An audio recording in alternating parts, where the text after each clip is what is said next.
What's up, YouTube land? Just kind of hanging out Friday night. I'm so glad it's the weekend. I was gonna make another video. I made one last night on like all the Ozzy, going through like Ozzy's discography, kind of just talking about each album. And did one from Metallica, and I did one for Vinnie Paul when he passed away. Just going through all his Pantera albums, and Hell Yeah, and Damage Plan, and Rebel Meets Rebel side project. Tonight I was gonna talk about Megadeth. They've had like a crazy career. Dave Mustaine, he started in Metallica, got kicked out, and he started in Megadeth. And the old, if you're a metalhead, you totally know this story. But Megadeth's been going strong. I think they even have. I'm sure. I mean, I'm absolutely positive they have more albums than Metallica. Let's see what I got here. I think I have all their studio albums. I don't think I have any of their live albums or live DVDs. I have the big four, which is really cool. Let's see, they have 1, 2, 3, 4, 5, 6, 7, 8, 9, 10, 11, 12, 13, 14, 15 albums. I don't know if that's right. 15 albums. Wow. I play guitar and I run out of ideas all the time, so I can't imagine making 15 albums, but Dave Mustaine is a better musician than I am. But some metal fans don't really like Dave Mustaine. I've heard a lot of people say the music is cool, I just can't stand his voice. I admit, his voice is kind of a required taste. But I love Megadeth. I think they're a legendary thrash band. They're part of the Big Four. Of course, the Big Four being Metallica, Slayer, Anthrax, and of course, Megadeth. Just kind of listening a little Faith No More in the background. Been kind of listening to this album a little bit lately. Angel Dust, great album. I think it's their second with Mike Patton. It might be their fourth overall, but I actually got the deluxe edition. Really cool. It's got 2 CDs. When I first heard this album, I didn't really like it that much. I thought it was just okay. It's really grown on me over the years. I love The Real Thing. I love their later albums like King for a Day, Fool for a Lifetime, and then Album of the Year. I love their new album. It's pretty good. I don't think it's as good as the old stuff, but I kind of like the thrash of Jim Martin. I think after Angel Dust, I think Jim Martin left, but I like his guitar playing. I saw you had a solo album on Amazon. I listened to a little bit of it on YouTube, and I couldn't find it on Spotify or anywhere else, and I dig it. It's really cool. I think it's got, I want to say James Hetfield might be on it, and Les Claypool, but I'm not totally sure. I know Jim Martin was in a band with Cliff Burton and I think Cliff Burton and might be Les Claypool. They were in a band called Trauma or something like that. I don't know, I might be wrong on that, but cool. Let's dive into it. Like I said, Megadeth has got 15 albums, I think. They're on a lot of shitload of soundtracks. Of course, I guess, Dave Mustaine got kicked out of Metallica because I guess maybe he partied too hard. I don't know. So, which is crazy. That's coming from Alcoholica. But, Metallica is one of my favorite bands. I know Dave Mustaine has come to say that, Metallica ended up using some of his solos and even riffs on Kill 'Em All and even on later albums like Ride the Lightning and Master of Puppets. But, he's amazing. Dave Mustaine's an amazing guitar player. He's probably the only constant member, him and Dave Ellison, I would say. I think they call him Junior. But, they've had some awesome lineups. I think my favorite lineup is probably the kind of the Rust in Peace lineup of, Marty Freeman. Was it Mike? Is it Mike Menza? Am I saying that right? I don't know and Dave Ellison, of course. I think that's my favorite. I think those albums they made are my favorite. Like, I think Euthanasia is my favorite Megadeth record. But I'll talk to it when I get to it. But their first album, this album I haven't really listened to like I have the other ones. Actually took me a while to kind of get this album. I finally found it at Best Buy. I don't know, I bought it maybe 5 years ago. But that's Killing Is My Business and Business Is Good. I got like kind of the remix version. I don't have the new. It came out on the new one like, I don't know, a couple months ago, called The Final Kill, I think. I have to get that one soon. But it's definitely thrash metal. I would say it's even heavier than Kill 'Em All. But very cool album. Like I said, it's got some great stuff like Mechanex. I think I'm saying it right. It's kind of got like a Four Horsemen feel to it. Dave Mustaine said that he actually wrote the riff to Four Horsemen, Metallica, and I mean, you can kind of tell when you hear the song, which is cool, really cool. And you got the Last Rites is the first song they love to death. They kind of spell death like Megadeth, like Deth. That's a cool thrasher, good opening for an album. Then you got the Killing Is My Business, the Business Is Good. I mean, that's kind of like a Megadeth classic. And then you got The Skull Beneath the Skin, Rattlehead, Chosen One, Looking Down the Cross, Mechanics, These Boots is just like a cover, which is okay. For some reason they bleep out the cuss words. I don't know why. It's got a Pirto Razi. They still beep out the cuss words, you know, whatever. So, but I might have to like kind of keep listening to this album a little bit more often. It's probably one of my least favorite Megadeth records, but you know I'm getting really into thrash the last couple of years, so I was listening on the way to work and I really dug it. I haven't listened to it in a while, but I'm glad I got it. Very, very solid album. Of course, the next album, I think they kind of upped their game and kind of had some real big hits on this. And I think this came out the same year that Master of Puppets came out. And I think the production sounds better. I think the band sounds better than ever. And of course, I think they were all really bad on drugs when they did this album. But I'm talking about Peace Sells, But Who's Buying? Classic thrash album. You know, just a classic up there with Master of Puppets, Rain and Blood, Among the Living. Around this time, all these amazing albums came out. And I got the remix and remaster. It's got some extra songs on it and stuff. But of course, you got the awesome opener is Wake Up the Dead, which is an awesome song. Really cool. I've tried to play on guitar. Megadeth songs are kind of hard to play on guitar. Well, they are for me. I don't know about everybody. The Conjuring, which is a cool song. Peace Sells, of course. Devil's Island. Good Morning, Black Friday was a cool song. Bad Omen. I Ain't Superstitious. I think that might be a Faces song, but I'm not sure. So that's kind of like a cover. My Last Words. And it's got some previously unreleased bonus tracks on here. See, Wake Up the Dead, Rainy Burns mix. The Conjuring, Rainy Burns mix. Peace Sells, Rainy Birds mix. Good Morning, Black Friday, Rainy Birds. Not really any B-sides or outtakes. That'd be cool. But, I mean, if you're a metalhead, you probably already have this album. Very, very cool. I always remember the Peace Sells like video. They're kind of like playing inside like this kind of fence around the stage. They're playing on stage and there's a fence all around them and the crowd's just going ape shit and they're jumping on the gate of the fence. They're almost like in a cage. I say fence. These people are just like jumping on the fence and climbing up, and it's just a crazy video. And they have kind of flashes of like news and war, and it's a wild video, but very, very cool, very, very awesome album. I think I got all these like Walmarts. They're in the like the $5 bin back when Walmart's had a lot of CDs. I got this Countdown for Extinction. I think Rust in Peace like in the bargain bin, which is crazy, and they all have like the same kind of CD artwork, and kind of like you put them all together, they kind of make Vic Rattlesnake, which is cool. It looks cool on my shelf. So the next album, I think they were so messed up on drugs. I think they started to kind of dwindle in their like kind of, I don't know, the quality of the music. But there are some awesome songs in here. This is like another one of my. It's kind of I think it's better than some of their like later '90s albums, but it's kind of like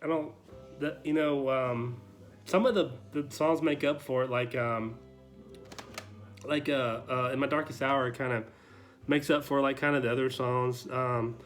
But I'm talking about So Far So Good, So What. Another classic thrash. I mean, this is kind of get into like the classic Megadeth records, but I think you can kind of tell where their drugs started to kind of dwindle on the band. It starts off with In the Lungs of Hell, which is just kind of like a thrasher. It kind of starts with like this kind of lead playing that kind of reminds me of Queen a little bit. Then it goes into Set the World on Fire, which is just a straight up thrasher. Then you got Anarchy in the UK, which is a Sex Pistols cover. I might have never been I like punk rock, but I'm not a huge punk rock fan. I love the Misfits. I love Social Distortion, Pennywise, the Ramones, but I've never been a big Sex Pistols fan. I don't know why. Then you got Mary Jane, which is, it's probably about weed. 502. Then In My Darkest Hour, which is a song about Cliff Burton. I think Dave was on a tour bus and he heard about it, I think through the newspaper or the news. Of course, that was one of Dave's bandmates while he was in Metallica. And I think he was really hurt by it and wrote this song, one of my favorite Megadeth songs of like all time, and the song's just awesome. Really, really cool song.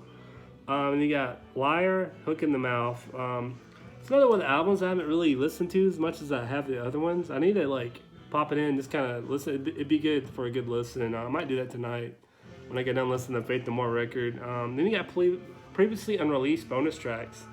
Into the Lungs, Set the World Afire. This is all different I wish they had like some more B-sides kind of. That would be really, really cool. But it's in that classic kind of Megadeth kind of discography.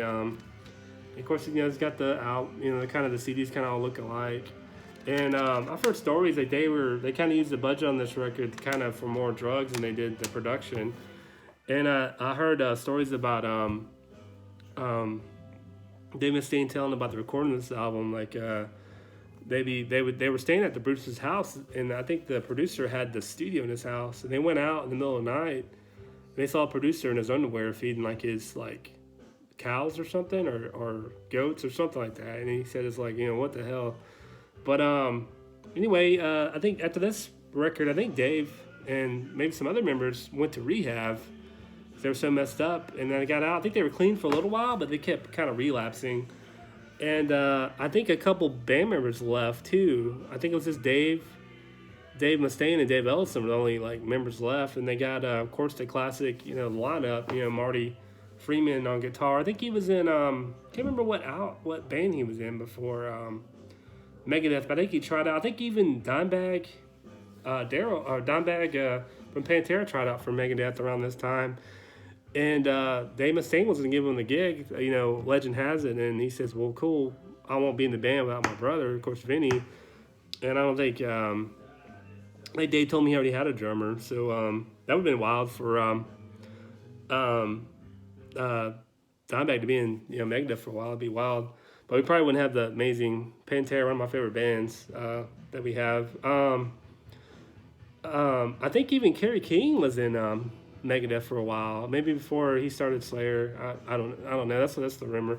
But of course, they got Marty Freeman. I think Mike Menza. Am I saying his name right? Hope probably not. Anyway, sadly he passed away a couple years ago. But they got the classic lineup, one of my favorite lineups for Megadeth, and they recorded this classic album. Rest in Peace. This is definitely one of my favorite Megadeth records. This and Euthanasia and Countdown to Extinction is probably my favorite Megadeth records. I think it kind of like contains the heaviness of their thrash, but it kind of going into a more melodic kind of sound. The instruments and everything are kind of going more into a progressive kind of thing. And this whole album is just classic. I love the artwork. I think it's so cool. I had the old CD back in the day, and they had like the kind of the radioactive thing on here. And this is the remix. I actually got this at Wally World, Walmart's. But I love the artwork. Classic album. I've tried to play Holy Wars, a punch and doing guitar. Very hard. Hangar 18's it's another classic Megadeth song. All these songs are awesome. Very thrashy. Very, I'd say very kind of Megadeth-ish. This album was starting to propel Megadeth, into some, fame, into like the legends they are today. Five Magics is a cool song. Poisons was the Cure. Sorry, I can't read that well. Tornado of Souls, which is awesome song. Cool guitar riff. Dawn Patrol, which is kind of like a bass kind of thing. That's all that's in the song, bass and drums, and somebody kind of mumbling words. Then you got Rest in Peace, Polaris, which is a really, really cool thrasher. Then you got My Creation, which I don't know, that's like a demo for another song or like an outtake. You have Rest in Peace, Polaris demo, Holy Wars, Punch the Dude demo, and then Take No Prisoners demo. But if you're a metalhead, I'm sure you already have this album. Classic Megadeth record. This is one of my favorites. This and Euthanasia is kind of on the top spot. I might want to say this is number one, maybe Euthanasia is number two, and Countdown to Extinction is like number three, and I would say Peace Sells Who's Buying would probably be a close number four, but very classic album, classic lineup. Of course, for their next release, they kind of went into like a more kind of commercial sound, but I think it's still heavy. It's like kind of more slower pace than thrash, It's kind of maybe groove metal, but not really. It's got some of the most catchiest, Megadeth songs that still contain their edge. I think they went kind of more commercial in the late '90s. It kind of didn't turn out too well for them. That was kind of just kind of the style. I think a lot of metal bands were doing that to stay relevant. But this album was a huge hit for them, and it's one of my favorites. And it's actually one of the first I ever bought, and that's Countdown to Extinction. Like I said, I got all these at Walmart's in the bargain bin. But I love this whole album. It's super heavy, but the songs are really really catchy. One of my favorite Megadeth songs is Skin of My Teeth, which is a really catchy song. Of course, you got the classic concert staple Symphony of Destruction, which is super. The riff is just so catchy, and it's such a catchy heavy metal song. It kind of just drew me into the band. I was like, what is that? That's awesome. I love the artwork. I just think it's really very '90s metal-ish. I think very cool.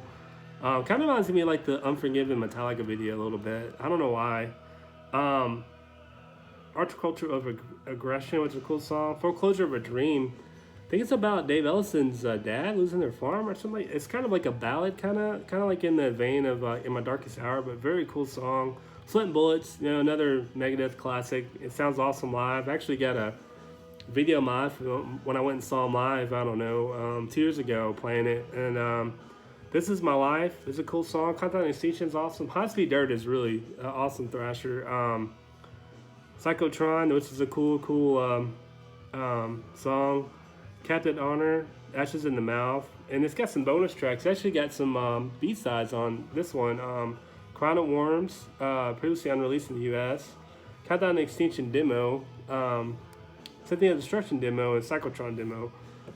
Very cool. It's a classic metal album. I think this album, what Rust in Peace was kind of propelling them to another level. I think this is kind of hit it out of the park. They were huge by this, I think, and they were competing with Metallica.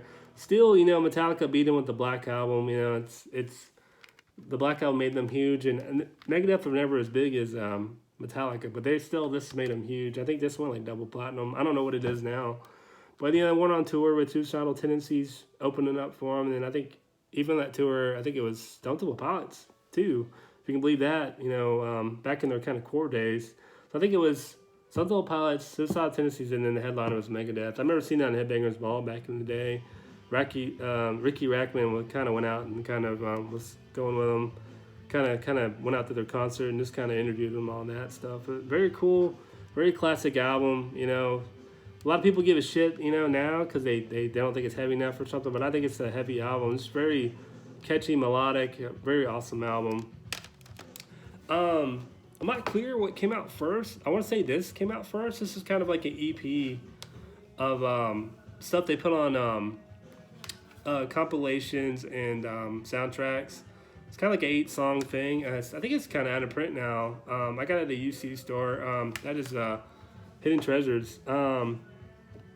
It's kind of like mostly the songs on here are covers of other bands. You got it starts off with Alice Cooper classic, No More Mr. Nice Guy. Breakpoint, I'm not sure. I want to say that's on the Super Mario Brothers movie soundtrack, if you remember that movie. Go to Hell. I think that's for the Bill and Ted Bogus Journey soundtrack, I think. Anger Again, that's on the Last Action Hero soundtrack. I actually really love that movie. Not Any Ways to Die. I want to say that's on the Beavis and Butthead Experience, if you remember that album back in the day. Paranoid, which is a Black Sabbath cover, which is on this compilation that I got right here. I'm about to talk about that next. Diadems, I don't know if that's how you say that. That's a really cool song. That's on the Demon Knight soundtrack, Tales from the Crypt, Demon Knight, and then Problems. I don't know what that's from, but I don't remember what that song kind of sounds like. I'm going to have to listen to it. But I'm glad I got this. I just got this actually recently. This is kind of missing from my collection. But like I said, I think it's okay. It says previously unreleased. Problems has been previously unreleased. I guess it's a previously unreleased song. But I'm glad to have this in my collection.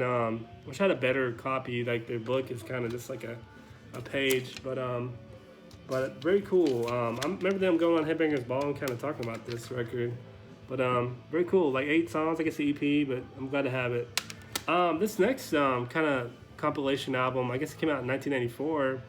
I don't know if it came out before Euthanasia or after, but it's got a bunch of metal bands on here doing covers of Black Sabbath songs. I'm talking about the Nativity in Black, the first one.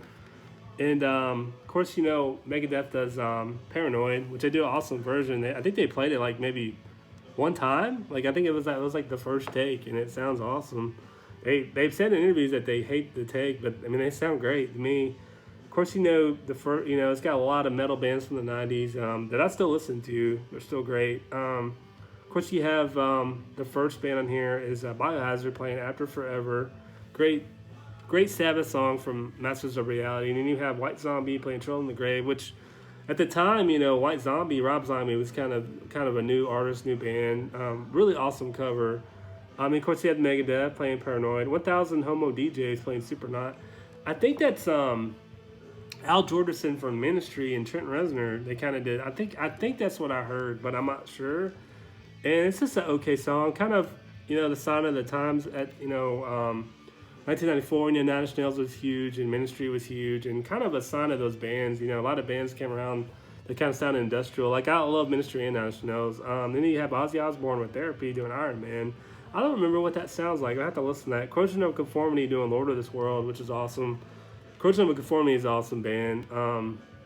Sepultura playing Sipping on the Universe, which is an awesome cover. The Bullring Brummies, which I think it's Rob Halford from Judas Priest on vocals.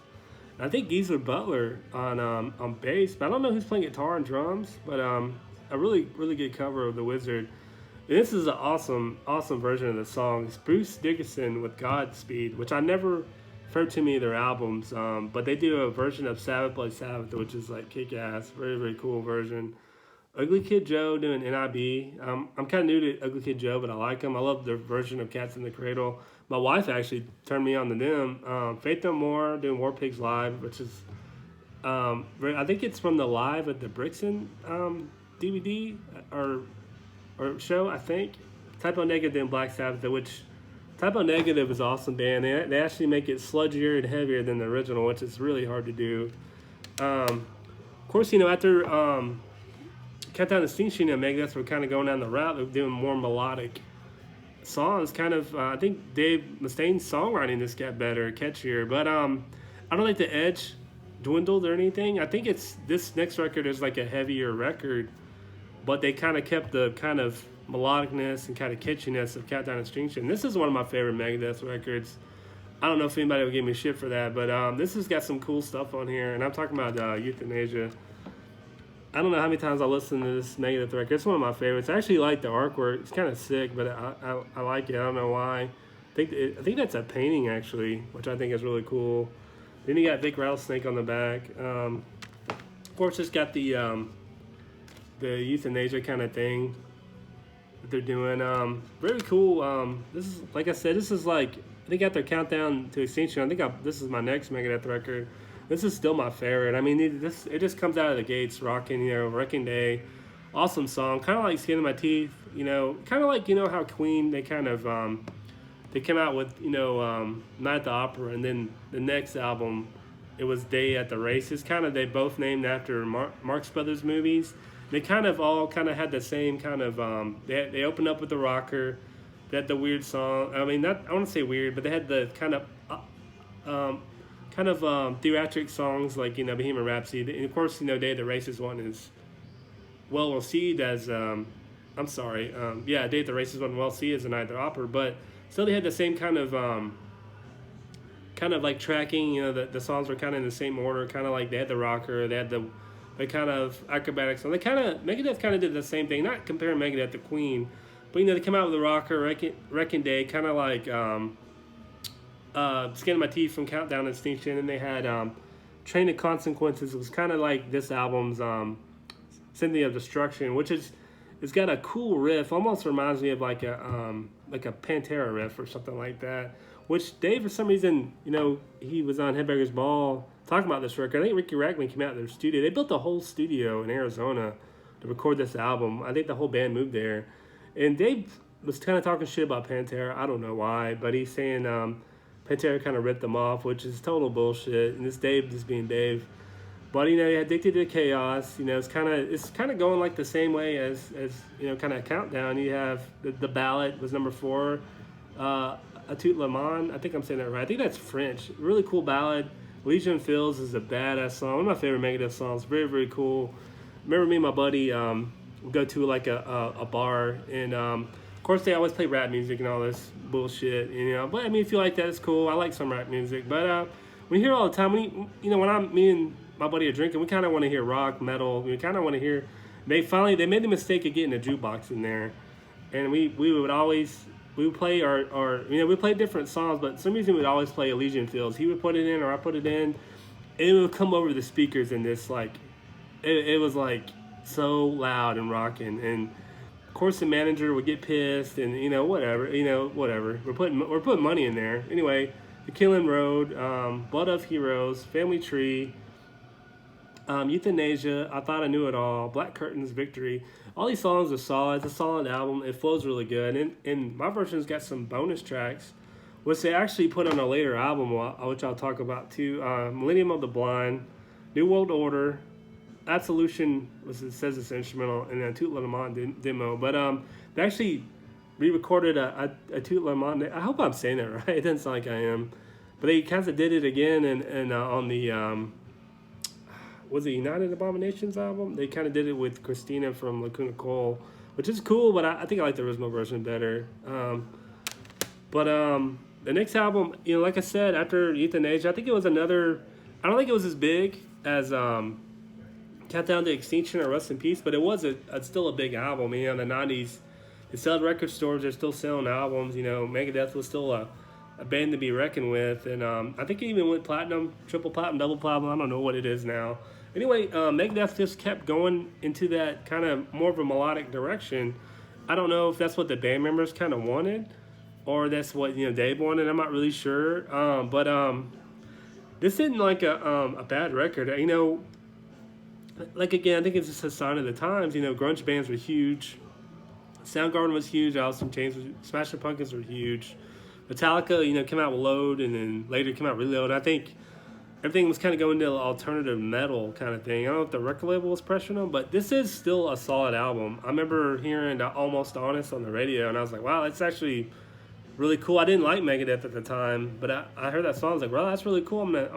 I'll check that band out. And then bands like Korn were coming out and kind of doing the new metal thing, and times are changing. How all the 90s bands are all different. But I think 96 or 97 this album came out, and it's Cryptic Writings. This has got some good songs on here. A lot of people I think this is when people started to give Megadeth kind of shit. But like I said, this has still got some classic tunes on here. I don't think they were starting... I want to say their fame in the 90s was starting to dwindle, and I think they were playing smaller venues then, and it's just kind of... I think it was just a sign of the times, there was just bands coming out getting, they took Korn on tour with them and Fear Factory. I think they even took out maybe Danzig, maybe? I can't remember. But they're playing smaller clubs. They played a small club here where I live. I was kind of surprised. They were playing stadiums on Countdown to Extinction tour and Euthanasia. And now they're playing small clubs. But like I said, I guess this is a sign of the times. But people say this isn't a really heavy album. It really is. The song Trust kind of... starts out with some drums. It kind of reminds me of Metallica, kind of like how Enter the Sandman starts out with drums. Almost Honest, a cool riff, awesome song. Use the Man, it's kind of like a heavy kind of song. Mastermind, let's see. I really like the song She Wolf and Vortex. When I saw Megadeth live a couple years ago, they actually played She Wolf, and it just sounded so heavy. Cool, thrashy riff. If you say, they kind of lost their edge. Listen to that song in here. Very thrashy, kind of sounds like old school Megadeth. But then you have songs like, have Cool Will Travel. It's got a cool kind of classic rock riff. Kind of reminds me of like an Aerosmith riff in a way. And then you got Secret Place, which is kind of, I don't know, kind of, I hate to say like Bon Jovi-ish, or maybe mixing that with kind of industrial. But cool record. Actually, this is, up there with one of my favorite Megadeth records. I don't know if it's because it's one of the first I ever got, or I just really dig the songs. I think the songwriting is good in this album, and I know. I don't really mind, bands trying new things. I kind of I like it when bands try new things. I think this is kind of they did a good job with this, trying new things. You can't play thrash forever. Of course, Megadeth in the later years now they've gone totally back to thrash. But very very cool, really solid record. Like I said, I think it came out in '97. Sign of the times. I wish I would have saw him on this tour with Korn opening up for him. I think Korn was touring Life of Peachy or something like that. I think Fear Factory was with them too. That would have been an awesome show. Anyway, I think I was in high school and I went driving. So their next record, they really changed their sound a lot. I think people still say this record sucks. I think it's a solid record. It's got some heavy stuff on it. Nothing like Peace Cells or Euthanasia or Rest in Peace. But there's some rocking stuff. Like I said, I think it's just a sign of the times. Actually, they were opening up for Motley Crue at the time when this record came out. I remember my buddy buying this record. It took me like years. I think I was just collecting all the Megadeth records, and I saw this in the UC store, and I just grabbed it because I didn't have it. It was really cheap. But my buddy, I remember he bought this record when it just came out, and he said it sucked. But I liked them. Like I said, when I was mentioning they were on tour with Motley Crue, I think it was Anthrax, Whitesnake, and Megadeth, and then it was Motley Crue. Well, my buddy caused me to be late, and I didn't see Megadeth. And my buddy said they fucking suck. But I saw them live 2 years ago, and they were amazing. But they had Chris Adler with her and stuff on drums from Lamb of God, and they were killer. They were awesome. But anyway, I'm talking about the album Risk. I think it came out like in 1999 or 2000. I can't remember. And they kind of did a whole different sound. I read interviews on this album that they kind of, Dave Mustaine was talking that they had a new manager. He was kind of getting them to go in a different direction. The guy was manager of bands like Foreigner and I want to say like maybe might be a manager of Bad Company, bands like that. And they were trying to change Megadeth into maybe a Foreigner or a Boston or something like that. Megadeth, that's just not Megadeth. But there are some solid songs on here. I remember hearing Crush 'Em at sporting events and stuff. I think I still hear it sometimes, which I think it's a cool song. If you can write a rock anthem, I think that's great. But like I said, Megadeth's not about writing rock. They're not Def Leppard. But I remember Insomnia kind of starting out heavy. I remember Prince of Darkness was heavy. I like the song Breadline. It's kind of like an instrumental.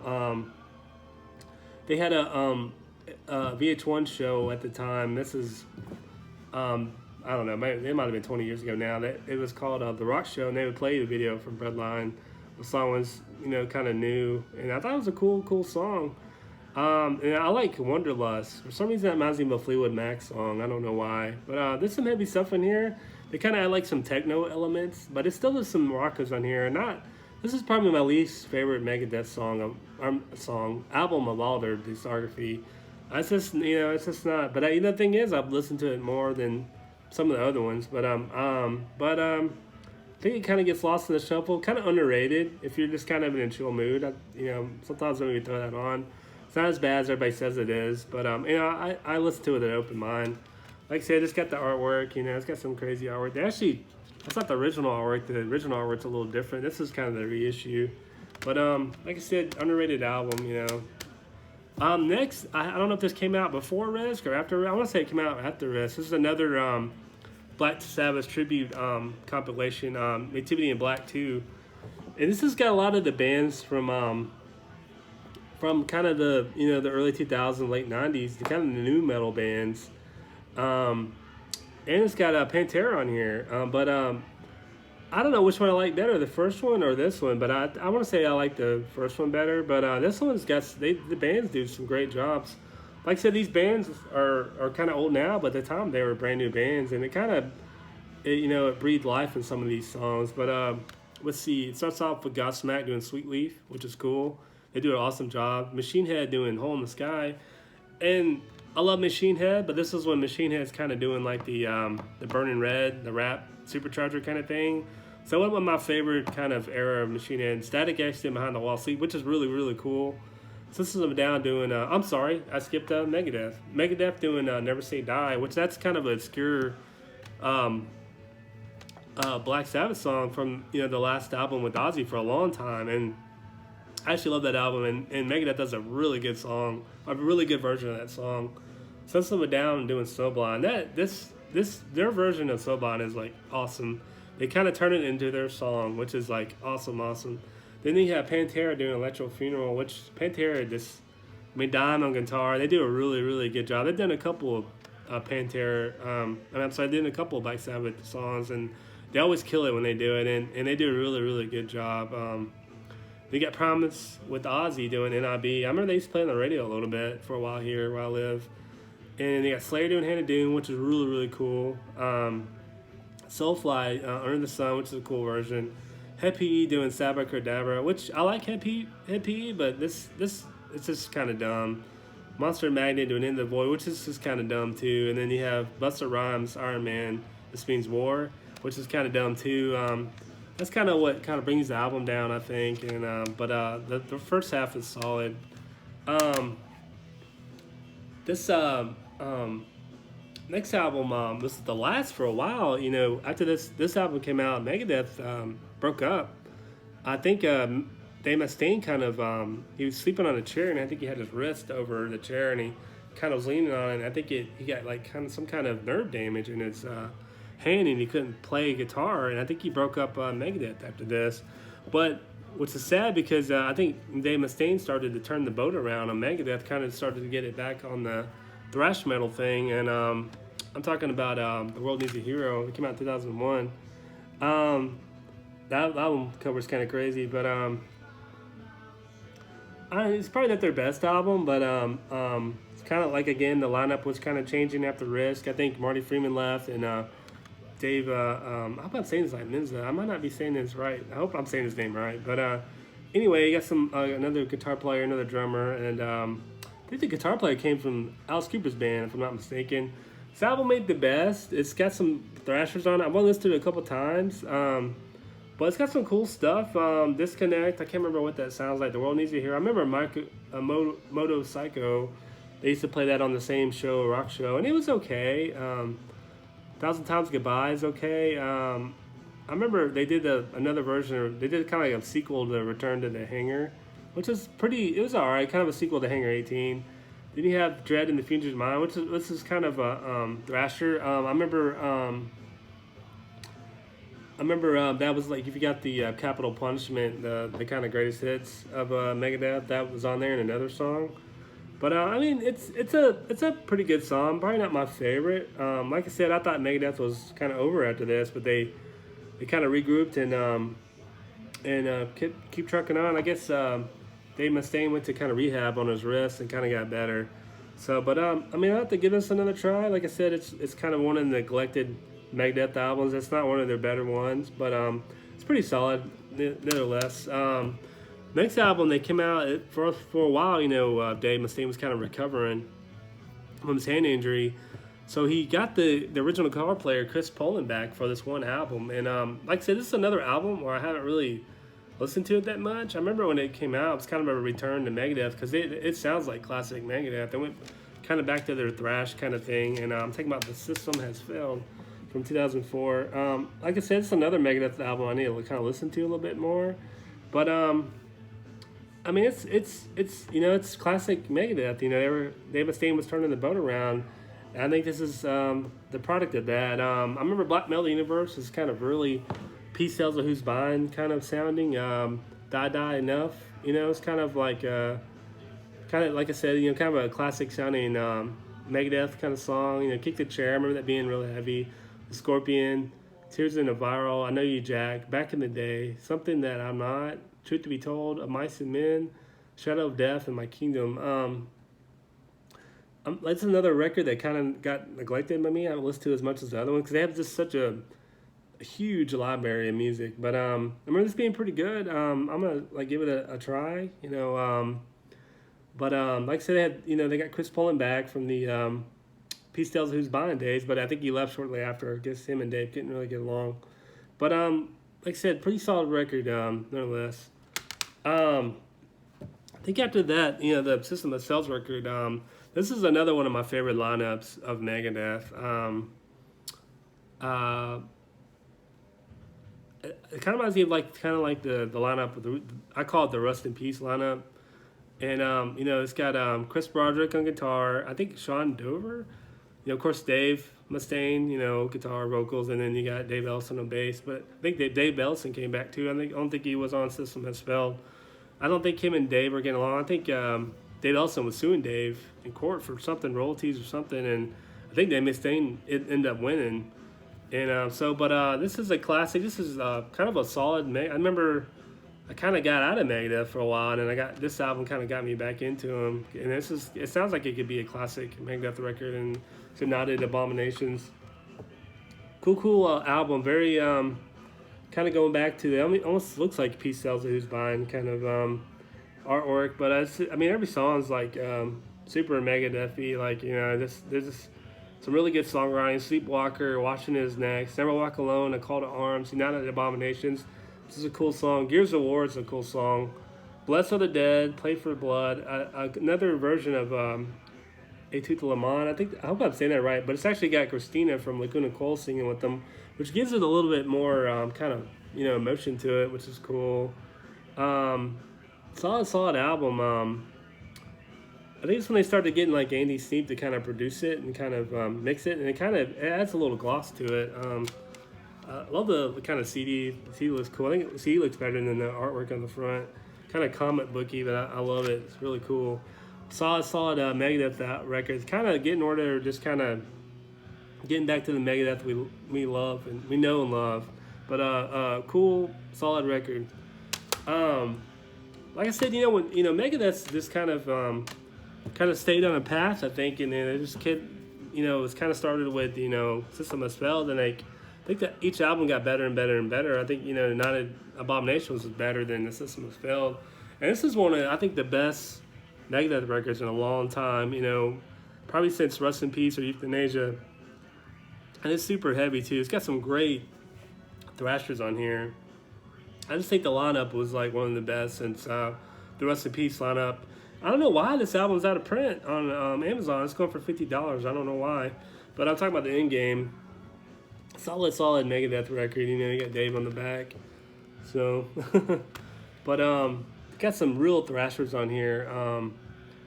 I love Head Crusher and How the Story Ends. How the Story Ends is such a cool Megadeth song, but all of it's awesome. The end game, very, very, very cool. Classic Megadeth record. I think I've listened to this as much as the classic Megadeth record. It's very, very cool.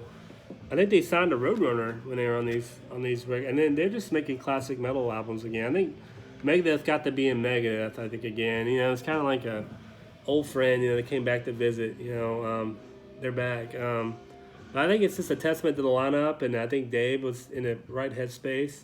Very, very, very cool. They're thrashing like old days. Very, very good record. If you're a Megadeth fan, you haven't heard this or pick it up. I think you'll love it. This record, this is like In Game. I think this one's really good. It kind of reminds me of like Euthanasia kind of era, but they have some great songs in here. I think they're kind of even going more melodic. I think they were really heavy in In Game. This is kind of more melodic, but this is one of my favorite newer Megadeth records. I don't know why. I think it's just kind of got some really catchy kind of melodic songs. And I'm talking about 13. I think it's the 13th album, and it's got some great songs. The artwork's crazy. Love the artwork though. Like they're having a funeral for looks like they're having a funeral for Vic Rattlesnake. But they actually took some B-sides and demos from Euthanasia and threw them on here, like New World Order. That's like my favorite song on here. That song just kicks ass. Got a good message. And they got Millennium on the Blind. I think that's all they had on here. But the whole album rocks. Public Enemy #1, Sudden Death. Kind of reminds me of, I want to say, like, I love Dream Theater. I think Dream Theater kind of, like, ripped the riff from that. And I can't remember the song on the self-titled album that came out in 2013, I think. It kind of sounds like each other. I can't remember the song now. I have to remember. But I saw another solid Megadeth album. It really reminds me of kind of the Euthanasia days. Kind of back to the Countdown. I don't know why. Kind of a heavier Euthanasia or Countdown Extinction. They started using the Disturbed producer Johnny K on this record, and it's got great production. And I think the songs are great. Really, really solid Megadeth. One of my favorite Megadeth records. It's up there with the classics, I think.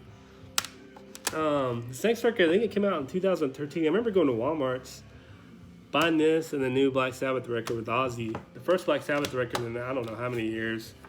I bought it at Wally World, and this album gets a lot of shit, but I actually really dig this album a lot. I listened to it a lot when it first came out. I probably haven't listened to it as much now, but this album's really solid. This album does get a lot of shit. It is more mellower than some of their past albums. I think they were just trying new things. And sadly, after this record was released, of course, Chris Broderick and Sean Dover left. I think they formed, was it Art of Defiance? Is that what they're called? I'm not listening to them yet. I bet they're really good, but I have to check them out because I love Chris Broderick's playing. But I'm talking about, Supercollider. This has actually got kind of a euthanasia vibe or cryptic writings. They kind of more mellowed out more, I guess. This album's definitely more melodic and less thrashy. But I think it's got some great songs on here. It's still a heavy album. I don't know why people give it shit. I don't know, people listen to it, I guess not open mind. Artwork's really cool too. Kind of reminds me of an Iron Maiden record. You got the Supercollider in there. So very, very cool. I love the artwork. But got an ad for the Megadeth Live CD, DVD. but very cool. Like I said, I love the song Keymaker. That's a heavy, heavy song. That's the kind of first song. Supercollider's a cool song, very catchy. Like I said, people we're kind of giving it shit. You got Burn, Built for War's heavy. I want to say Dance in the Rain. It's got David Draymond from Disturbia on it, which it makes sense. It's got Johnny K, I guess, producing it or mixing it. But very cool song. I like the Blackest Crow. Kind of sounds like a bluegrassy song, then it kind of gets heavy. Kind of different for Megadeth. But I don't know why Sean and Chris left. I guess they just wanted to do other things. But hate to say this is their swan song with Megadeth. I wish they would have went out with a bang. But like I said, a lot of fans gave this album kind of a lot of shit. But I actually dig it. Very cool. A couple years later, Dave Mustaine got another guitar player. He was needing another drummer. Chris Adler stepped up from Lamb of God and recorded and toured with them. Now they have the guitar player from Soulwork. Which is cool. This is probably one of the best Megadeth records, I would say, since Euthanasia or Rest in Peace or Countdown. This is I don't know what they did, but it's just kind of rejuvenated the band. I can't wait to hear what they do next, and everybody's raving about this album. And it's just a classic heavy Megadeth album, and I'm talking about Dystopia. Cool record. I mean, at the time, there's some really cool music coming out with all the big four. This, Hardwired, there's Self-Destruct by Metallica, which I love. Anthrax's not worship music. For All Kings, Slayer's Repentance. I love all four of those albums, and this is up there with it. I can't remember the guitar player's name that Dave got. I actually saw him on tour. He was playing with them when I saw him on tour, and he's an awesome guitar player. And I mean, the songs are so heavy, and it's kind of back to classic Megadeth, kind of with a new kind of vibe. It's kind of surprising how good the music is. And I think they're already recording a new album. I can't wait to hear it. The Threat Is Real, Dystopia, all Fatal Illusion. These are I think these are gonna be classic Megadeth songs. There's my kitty cat jumped up here with me. Classic Megadeth songs here soon. From Death Within, Bullet to the Brain, Post America World, Poisonous Shadows, let's see, Conquer or Die. Hey baby, you okay? The Emperor, Foreign Policy, kitty cat got me. But very, very classic Megadeth record, very, very cool. But I can't wait to hear what they do. Classic, I'm glad they're kind of back on doing what they do. I hope they just keep, releasing classic records. I see my cat behind me. I hope they go back to doing this classic records. I'm going to see him with Ozzy. Megadeth is actually opening up. Ozzy's coming to town. I can't wait.